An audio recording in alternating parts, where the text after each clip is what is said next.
मराठवाड्याला दिलासा देणारी मोठी बातमी आहे। जायकवाडी धरण 53% भरलेलं आहे। पुढील 3 वर्षाच्या पिण्याच्या पाण्याचा प्रश्नही मिटलेला आहे। जायकवाडी धरणामध्ये 71,115 क्युसेकनं पाण्याची आवक सुरू झाली आहे। मराठवाड्याला दिलासा देणारी मोठी बातमी आहे। जायकवाडी धरण 53% भरले, त्यामुळे पुढील 3 वर्षांचा पिण्याच्या पाण्याचा प्रश्न मिटलेला आहे। जायकवाडी धरणात 71,115 क्युसेकनं पाण्याची आवक सुरू आहे। मराठवाड्यासाठी अतिशय महत्त्वाची बातमी, जायकवाडी धरण 53% भरले। मोहसिन शेख माझे सहकारी आपल्या सोबत आहेत। मोहसिन, पावसामुळे मराठवाड्याला मोठा दिलासा मिळालेला आहे। जायकवाडी धरण 53% भरलेलं आहे। किती दिलासादायक बातमी ही मराठवाड्यासाठी म्हणायची? नक्कीच तृप्ती, आशिया खंडातील सर्वात मोठं मातीचं धरण आणि मराठवाड्याचं तहान भागवणारं धरण म्हणून जायकवाडीकडे पाहिलं जातं। मात्र आता या जायकवाडी धरणातून एक चांगली आणि दिलासादायक बातमी जी आहे तर मराठवाड्यासाठी येत आहे।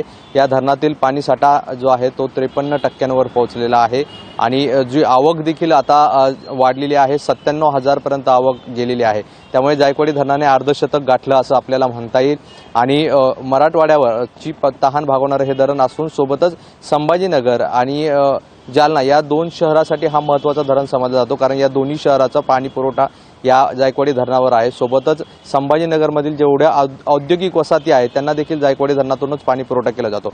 यासोबत बीड असेल, नांदेड असेल, हिंगोली असेल, परभणी या ठिकाणी देखील डाव्या आणि उजव्या कालव्यातून सिंचनासाठी पाणी सोडलं जातं।